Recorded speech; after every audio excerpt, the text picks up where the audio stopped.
Welcome all you dreamy people. This is Kelly Sullivan Walden, and this is Dreams Unzipped, where you uncover the beauty of your dreams to reveal the truth of who you are. And I'm so excited to join with you today. I have some amazing guests that are joining me live from Australia, and they have an extraordinary story to tell. Ooh, and I can actually show you. I have a visual. Hang on. Oh! I just got these books. This is Dreams and the Unexplainable. Ooh, ah! You guys will be getting yours soon. So Amanda Lee and her son Andrew and Claudia, her daughter Claudia, they're in here. And before I tell you exactly what and how, and you're just gonna be blown away by this story. There was 5,000 stories at least that were submitted for this book, and that meant some really, really great stories didn't make it into this book, but it just means that this story is extraordinary because it got in. I mean, this was like, it had some serious competition and this isn't a story about a nighttime dream. It's a story about a real life, synchronistic, crazy, wonderful thing. So let me just tell you first about Amanda Lee. Amanda Lee is the founder of HappinessHQ. She's the creator of the Map of You. Amanda Lee shows parents how to be peaceful, what a concept, and powerful with ease so that they can enjoy success without struggle, and teach their children how to do the same, because you know children don't do what you say. They mirror and model what you do. So she's got a long background in the medical and forensic world. She's seen plenty of suffering up close. However, she sees the everyday overwhelm that affects parents and their children today as the most unfortunate suffering of all, because it's avoidable. And I can't even say it, avoidable. It sounds like I'm drunk or something, but the overwhelm is avoidable. Hear that clearly. So drawing on a range of experience, including her clinical background, 15 years practicing Buddhist mind training, and 8 years as a certified coach, Amanda uses the Map of You. This is her own work, her own body of work that she's created. And this helps you to create extraordinary change quickly without going down the self-help wormhole. And some of you who are watching or listening can definitely relate to that. Amanda sees her greatest ongoing achievement as having the courage to follow her own map, which has allowed her to enjoy not just quality, but quantity time with her children. I love that, because it isn't just about good moments. I remember reading about Ingrid Bergman and her being the mother of great moments with her kids, but they were very few and far between. And I think her kids would have said, I would have liked a little bit more quantity and then some quality sprinkled in. But she does this for herself, and she teaches others how to do the same. So on our show today, she's going to share some of the things that she's learned along the way. If you're a busy parent, and even if you're not a parent, if you're apparently not a parent, but you work with kids, or you have a life that is overwhelming and you want to come into some deeper ease and peace and centeredness so that you can manifest or womanifest the things that you really, really, really desire in your life. These are some of the things that we're going to learn how to do on the show today. And we're going to hear a great story that actually her son is the center focus of. But before we go there, we just want to give some props to some of the great teachers that Amanda has studied with that have helped her to become the woman of the master teacher that she is today. So who are some of the teachers that you would like to acknowledge as kind of being some of the foundational building blocks to the work that you're doing today, Amanda? I think the main people that turned my life around and made me realize that you can make things easier, still be successful, and not have to struggle at it to make it happen. Probably the first one was Janet and Chris Atwood. And creators of the Passion Test. Yes, creators of the Passion Test. And Marcy Shimoff has been another great mentor. And isn't her latest book Happy for No Reason, right? Love one of her books. Yeah, she had Happy for No Reason and then Right. Love for No Reason. Yes, yeah. And then Christy Whitman, huge influence on me as far as training me as a love her coach.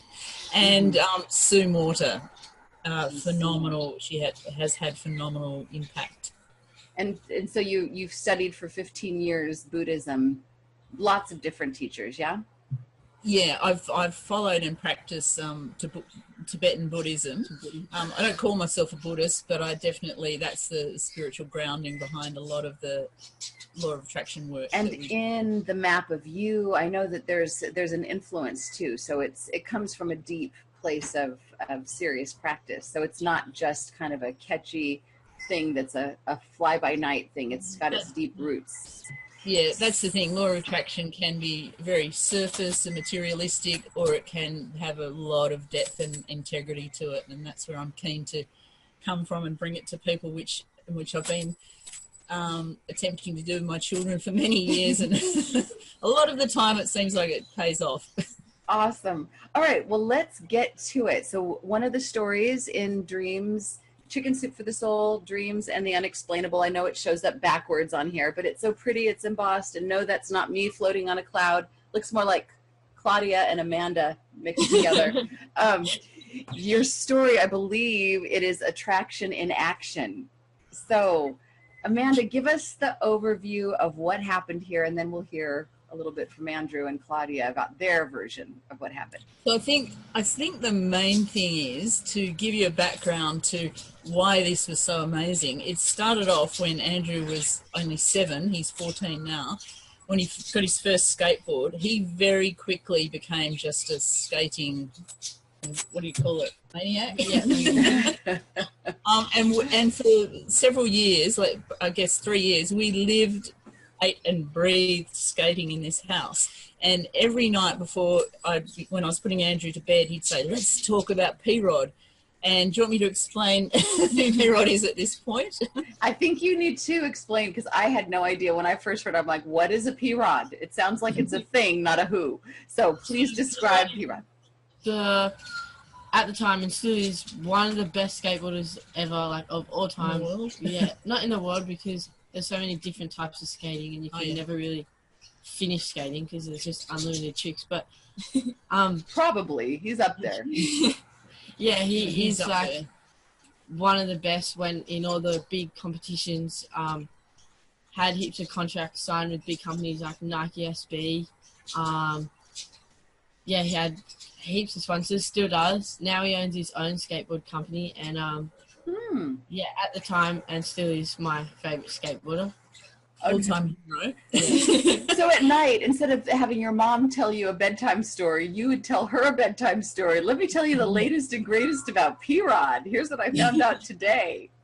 And we'd watch his videos, and Andrew used to sit there just watching one video after another of P-Rods. And he used to say to me when he's lying there when he's 8 years old, I'm going to meet him one day, you know. And I remember saying, yeah, I'm sure you will, you know, somewhere. Yeah. So as a result, Claudia and I were getting really excited about, you know, P-Rod, and that one day this was going to happen somehow.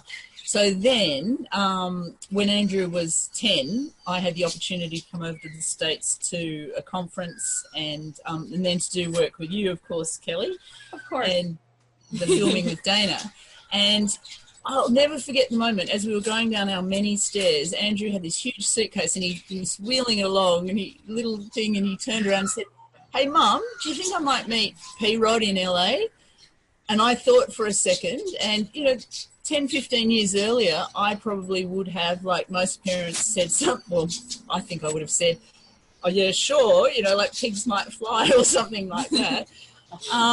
But having learned what I've learned and experienced what I've learned, I said, well, you know, it's a huge place. There are millions of people, but, you know, set your intention, let go of the attachment, because I don't want you to be disappointed after a trip to the States because you haven't met P-Rod. And Andrew said, yeah, I know you had to let go of the attachment because they've grown up on this, you know, type of thinking that you can influence your outer circumstances by setting your intention, but not getting really fixed and grasping onto the outcome. So that was it. And, okay, so wait a second. That's another thing worth underscoring. This is another important teachable moment, because that's one of those things that I think every parent wants to say it right, but probably most of them don't. Not because they don't mean to, but because that's a hard answer. Like finding that middle ground between giving them too much hope or smashing their hopes. But I think you said it just right. Yeah, LA is a big place. There's millions of people. But set your intention, but then let go of your attachment. I mean, I want to just tattoo that into my head right now. Like, that is the perfect thing to say for an adult too, for anybody. So yeah, all of us. Yeah. Yeah, keep going. So then, pretty much as soon as we got off the plane, we got into a cab and we couldn't book into our hotel yet. So we just said, can you take us to the nearest mall? Because to us, your big shopping centres are a bit, ooh. So he dropped us off outside the door. We had no clue where we were. We walked in and straight in front of us was a Zoomy skate store. And we said, oh my God, how weird. And we went in there, and the guy, we started talking about P-Rod because obviously it's huge in our lives. And the guy in there said, oh, yeah, P-Rod's mum comes here and shops here for his brother. And Andrew was like this. I put his mum's phone number in my phone. And, at that point, seriously. Wait, so the guy behind the counter had P-Rod's mother in his phone. Yeah. And I bet you, Andrew, you thought, can I have it? Yeah. But you didn't ask that, did you? No. But you thought it. I'm so psychic. Okay, keep going. And so at that point, you were wrapped. It was just like, oh, wait till I tell my friends back at home, wasn't it? Yeah, So yeah. that was Like enough. that would have been enough. He could have jumped back on the plane and gone home and just thought, wow, I was 2 degrees of separation. Don't you think? Yeah. Yeah. And through our trip, we went to various, like those guys in that store said, oh, go to Stoner's Skate. Is that what it is? Yeah. Stoner's. Sometimes he skates there. So we, went there and Andrew skated around. And I remember saying to Andrew when we were at the skate park, what would you do if P-Rod turned up? And Andrew, what did you say? I'd probably faint. Yeah, like, I don't know. So I think he said something like, I'd probably faint because it was such a big deal. Anyway, that was that. So yeah, for the next week or so, we balanced me going to a conference at which you actually joined me that there was on that good, conference too. And then we did the Hollywood thing and everything else. And fast forward to the end, where second last day in the States, I was doing the filming with you and Dana.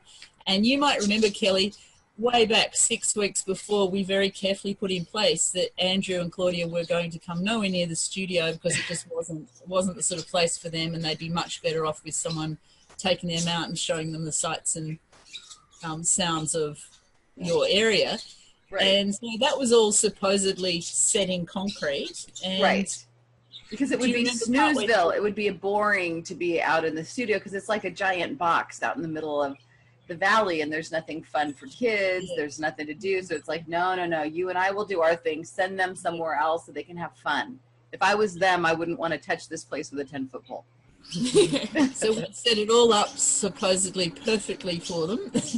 And then do you remember things sort of supposedly started going off pear-shaped, and that's the other thing. How do we know what is right and wrong? We thought it was going wrong, but it turned out we couldn't even contact the person, the babysitter, to try to get them to go with do someone something else. Yeah. And it was just like all this weird string of events kept happening where it ended up that, hang on, Andrew and Claudia have to come here at the end of the day, whether they like it or not, or we like it or not. That we just thought, oh, well, we just have to go with the flow on that one, and they turned up at the end of the day. Right. And I'll just jump in for a second. So I met you guys the night before we did our recording, and I hadn't heard one peep about this P-Rod thing. It wasn't on my radar because I'd just been focused on Amanda. We wanted to shoot a video with you about HappinessHQ and about all the work that the coaching work that you're doing. So that was 100% of my focus. And then I got to meet you two, Claudia and Andrew. I've been hearing so much about you. I was like, oh, they're so cute. Oh my God, if I was a kid, I'd be wanting, and I'm in Hollywood, I'd want to meet a celebrity. So what celebrities do you want to meet? And I'm thinking, that you guys would say something like Selena Gomez or I don't know, something like that. Yes. So, yeah, but then all Andrew says is P-Rod, and he's like, "What's a P-Rod? What?" And so he proceeds to tell me who he is, and I'm like, "Oh, I've heard of his father, the comedian, right, Paul Rodriguez Sr. That's all I knew, that he was funny, and I couldn't remember a single joke, but like, okay, well, I have no connection to the skateboard world at all, but." Put it on the radar. You never know what can happen. And that was it. That was all I know. Except I remember being at dinner that night with you, and Claudia and Amanda and I are chatting it up. And Andrew, you were like somewhere else, and you had your little mini skateboard with your finger, and you were like skateboarding with your finger all through dinner. And I was thinking, I bet you he's going to become a great skater. He's like so into his skating world, and he's totally not interrupting us at all, but he's like so sweetly in his own little focused world. And I thought, that is really cool. Whatever he's doing, it's cool. And okay, that was it. Then we do our thing, and I'm back with you. So then Amanda, all of a sudden we're at the studio, and your kids show up, and we're finishing what we're doing. And then what do you remember? What's the next thing? I just remember we were standing there looking at that expanse inside your studio, and you said, "Oh, Andrew, too bad you didn't bring your skateboard. You could have skated around here." And this is the weird string of events, as Andrew always talks about, that sort of came together. Dana just happened to be walking, just crossing past, through the door as you said that. In the a couple of seconds that you said that, he was would have been gone. And he just looked across and said, "Oh, who likes skateboarding?" And we said, and then he said, "Oh, because we used the Wi-Fi of some skaters next door when we first moved in." He said, "It's called Rod Skate or something." And even when I tell you that now, I still get shivers down my spine. I really do. I've got them right now. Do you? Yeah. And we all looked at each other, and then you, because you'd heard about the night before, we were just going, "Ah." And because, like I said, Claudia and I have sort of, grown to get excited about P-Rod too, but Andrew, so we were going, "Oh," and I remember you saying, "Dana, you have to go right now and find out who owns it." I remember looking at it on our iPod and seeing Rod skate and really freaking out. Yeah, it was amazing. And you were saying, I don't know, that would be, Could be a bit anyone. far-fetched, but go and find out now. And Dana was saying, "Oh, why? Why?" It was, you don't understand the gravity of this situation. All I know is that all of a sudden Andrew was gone. And then he shut off. I ran out the back. And what was that? There was like a whirl, like gone. And then what? Then Andrew, I just ran out as fast as I could go into the back little lot area with the fencing around it. our parking lot that I had been to 5 million times, and there's never a soul back there until that night. So we went back there, and I remember it was like your little back area, which was fenced off, and then the one next to it. And I remember looking in there, and there was just like a bunch of junk. And then I looked in there, had a closer look, and there was like little ramps and stuff. And I remember I saw this rail, and it was a red rail, and it's because I'd watched all P-Rod's videos, I knew like everything about it. And that was one that he had in his park, like the exact same one. And I saw it, and when I saw it, I freaked out, and I was like, I remember you saying, "It's P-Rod's, I recognise the rail." Okay. And then Dana was also saying, "Oh, don't get too excited because they're not here very often, but when they do come, it is this time of the evening." So, and then someone else, and then some other famous, as well as having P-Rod as a household name, there were other skaters like Ryan Sheckler, Tori Pudwell, all these names that Claudia and I were also so familiar with. And then tell them. And then funny, Ryan Sheckler and Tori Pudwell came as well, and they were the first ones to show up. And Mum, get the hat. So they just turned up, and there was some other kids there, like outside the lot, like 3 kids, because it was so private. Like 3 kids like you that were, what, Claudia? No one knew about it. Like, it was seriously so private. So Yeah, like and then I remember I came back in, showing you, and I got it signed by, wait, that one's Ryan Sheckler. I remember. Tori Pudwell. I remember him coming back in saying, going, put it right up to the camera so we can like really see it. There you go. Put it like right up to the thing. And he was Ryan saying, Sheckler. Ryan Sheckler and Tori Pudwell just signed my hat. That's so cool. That's when we abandoned everything, all the work we were doing, and just went out there too, Kelly. Yes. And I said to one of them, do you know if P-Rod's turning up tonight? And they said, I don't know, man. And then the next, it would have been, 60 seconds later? Yeah. We're all standing there at the chicken wire like this. Do you want me to show you the video? Yes. Yes, show the video and let's narrate what happens. This white car pulls up in slow motion with tinted windows. It's a Jaguar, right? Yeah, I think it's a Jaguar, yeah. And you saw the plates, right, Andrew? And you're like, that's him. that's him. Yeah. And so tell me what happened. Yeah, it felt like I was in a dream. And guess who walks out? So, slow motion. Here he is. And then, okay, I'm going to pause this for a second. Oh, wait. There's me on the other side of the fence going, Paul? Young man, see this boy right here? He came all the way from Australia just to meet you. Could you say hi to him? And he's like, and then there's Andrew. Go ahead, Amanda. Tell us what we're seeing. Yeah, so Claudia and I, and you by that stage, Kelly, because you'd been sucked into this P-Rod excitement vortex with us. We were just so excited. And that's little me. Yeah, there's Andrew. Look how cute he is. He's so little. And, the weird thing is that, I know people meet their heroes, their celebrities all the time, but the strangest thing about this was that Paul Rodriguez came to us. I was so happy. I remember the smile was so big on my face and I couldn't make it go away. It wasn't like we were going to like an autograph signing or something where they're going to be and there's hundreds of kids there. Like it was just me and 3 other kids and then... Yeah, and there's your and then also Paul Rodriguez, Ryan Sheckler, Tori Pudwell. Yeah, all 3 of them. Yeah, just Paul Rodriguez. Yeah. Here's you. Tell them about this. So this is the Sharpie that the sacred Sharpie shirt that I was wearing. So the weird thing was, I said to Paul as he was walking off, we a still photo too. As he was walking off, I said, "Oh, Paul, thank you so much for that, because do you realise your name has been a household word in our house for years?" And he said, "Oh, I'm sorry about that." And I said, No, it's been fantastic. But I said, the weird thing was that Andrew asked as we were leaving Australia if he might meet you. And Paul just said sort of matter-of-factly, oh, well, he attracted it.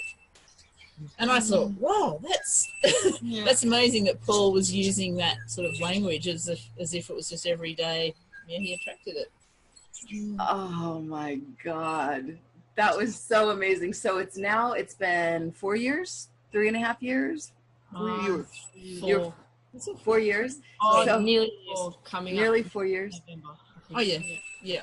And this is still a precious moment that you think of. Yeah. Most couples, by far. Yeah. Just not infrequently. How reminisce about it. Yeah. How would you say it's changed you, if it has, from like the Andrew that you were pre-meeting P-Rod to the Andrew you've been since then? Well, like Mum said, I always knew like manifesting because I grew up with it. Like Mum was teaching me about it, talking about it, and then when that happened, I was like I already knew like you can do it, but then I had proof and something that big that I manifested. I was just like the trust. Yeah. Then I remember driving back in the car afterwards, Kelly, and you turned around and said, "So, Andrew, now do you believe anything is possible?" And Andrew said, Yeah, but I already knew everything was possible. Lady, you're behind the times, right? Of course, I already knew.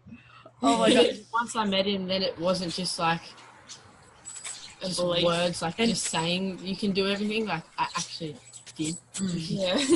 And I think since then it's really given Andrew and Claudia and also myself, they're great teachers for me. I think it's given them a lot of trust in the fact that we really do have this power with our thoughts and intentions that's available to us. And when you have that proof, it builds your trust, and that's a really, really big part of this whole manifestation thing. I think is really having that trust. I think that's it's changed the trust for you. Yeah, definitely. Yeah, you too, Claudia. You know it exists and happens, and then it means that we're talking about this big story because it's in the book. But I think one of the key things is that using the power of your thoughts and deliberately creating things in life doesn't have to be limited to these big ritzy glitzy moments, which I think the real strength and the real power of it is that I'm passionate about teaching to other people is that you just implement it into your everyday life. So you're not looking to live from one, glitzy Hollywood moment, just hanging out for those big moments. It's living it each moment of the day as you go through your day, and that's when things tend to play out more easily. And I know, didn't someone say to you once, why does everything just seem to work out for you, Claudia? Or yeah, I know. Someone said that. Like everything just works out, and like if I haven't done my homework that day, it's the day that the teacher forgets about the homework. If I do it, it's the only day they remember. And people always say that, like, why do things just work out for you? Why is it always okay for you? And I'm like, I don't know, but I know that it's because of the attraction. It's because of attempting to maintain a high vibration. It seems like from a parent's perspective, a really empowering thing to teach to your kids, because it almost feels like, children are naturally rebellious. Like you're kind of supposed to go, oh, whatever my mom and dad are into, it's not cool. Like even if it's the coolest thing, you're supposed to rebel. But this is the kind of thing that you can't really rebel against, because it's really like you're teaching them to be more powerful within their own reality. How has that worked? Like, have you guys rebelled against this at all, or did you ever feel the need to have to? I haven't felt the need to rebel at all, no, because it's like essentially it is natural, it's what you're built to do. Like it's there. It's not like you're developing some superpower. It's there, and it's the fact that you've developed yourself to cover it up, and it's just the uncovering of it. That's the most important thing. I think that is probably one of the most important things. And I think because I imagine people watching this or listening to this might be getting a little jealous, might be getting a little FOMO. I don't know if you guys know about FOMO, but definitely. and I think this is an important key to teach them, that you don't necessarily have to climb a mountain, develop massive muscles, and do so much. Maybe most of what you need to do is just let go of the stuff that gets in the way. Your cynicism, your criticisms, your all that like self-defeating stuff. If you can just not have that in the way, then maybe the life that is supposed to be yours can find you more easily, and you're attuned to it. Because Andrew, you could have easily missed that very offhanded comment that Dana said. It was almost like it was accidental. It was a whisper in the wind, but if you weren't attuned to it, you would have missed it. And also you too, Amanda, and Claudia, it's like you were all kind of in cahoots. Like there was support and you were attuned to it. And then when the moment was ready to strike, you ran. These are all kind of parts of the equation. And I know we talked about this when we've talked before about how, like, I'm always looking for the formula. I'm always trying to break it down so that I can give it away to people. But I think the truth is that you can't just go out and manifest whatever you want all the time. You're not going to be the CEO of the universe and tell God and all the angels where they're supposed to go, when it's going to rain, and how long and how often. But for the most part, focus on the things that are under your control, your passion, your excitement. and then go where life is guiding you to. And then when you see the thing appear, then don't be shy, don't run away, run toward it, right? That's when you take the action, as is in the title of the story. Yeah. Attraction and action. That's not, a lot of people think law of attraction is a thing of sitting around going, I'm going to imagine my red Ferrari, or that it is just about material things, which it obviously isn't. But one of the big things too is the gratitude. Like Andrew was already in the vibration of the gratitude just by going to Zumi's state store and seeing a phone that had P-Rod's mother's number in it. Right. And even before that, you were happy, you were excited. Yeah. So it wasn't, I mean, that made you a little more happy, but you started with a base that was already like, you were already in the race, like you were already feeling good and kind of there, right? And that's something that didn't come because of P-Rod. That just came because of what? What was that?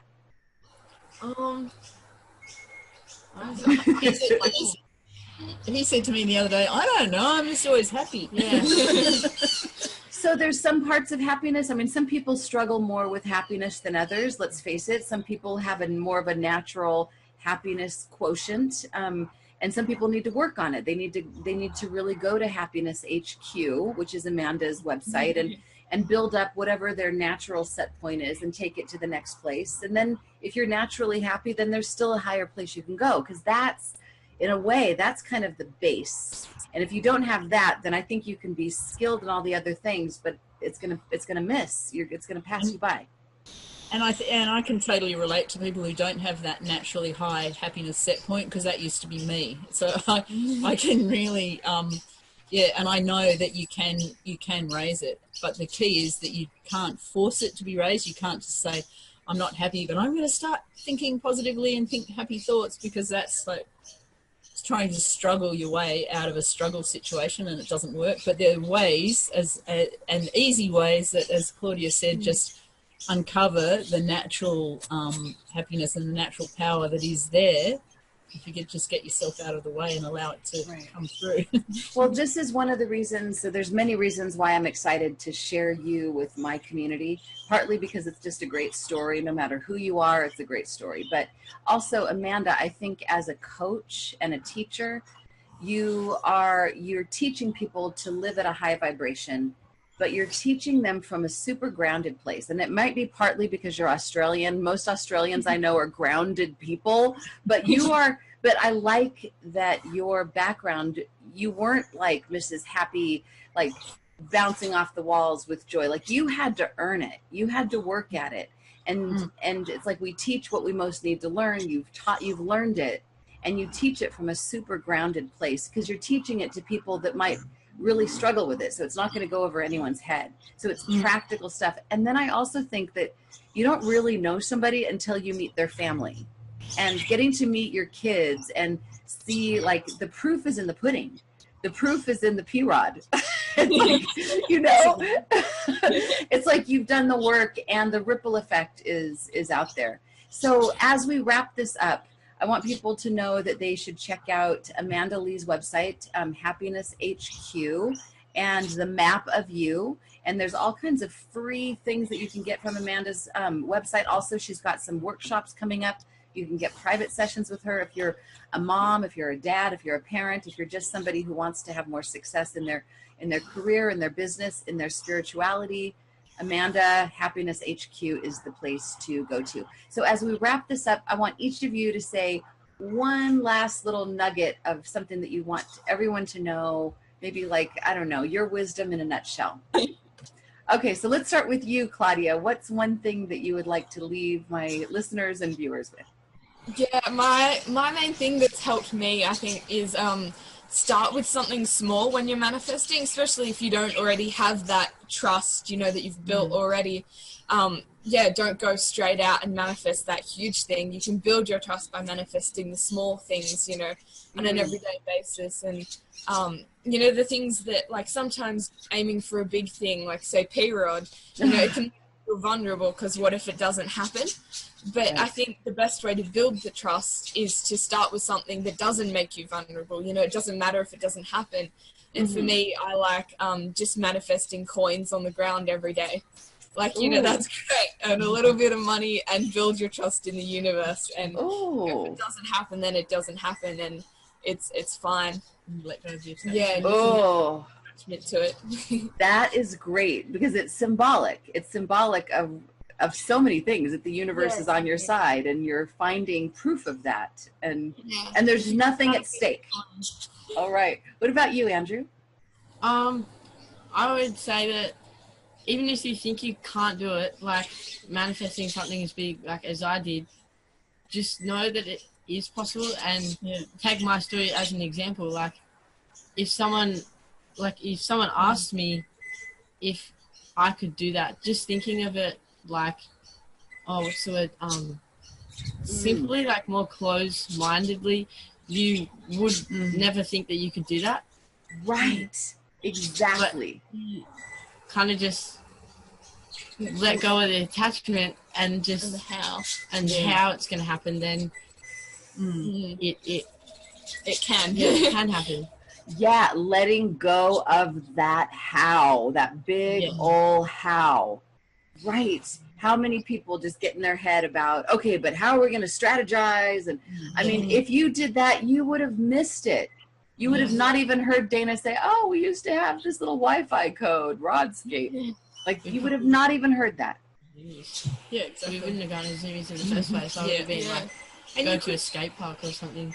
Right. Exactly. Okay. Brilliant. And let go of that. Amanda. Andrew stole my one about, get Andrew. Never steal your mother's line. No, just kidding.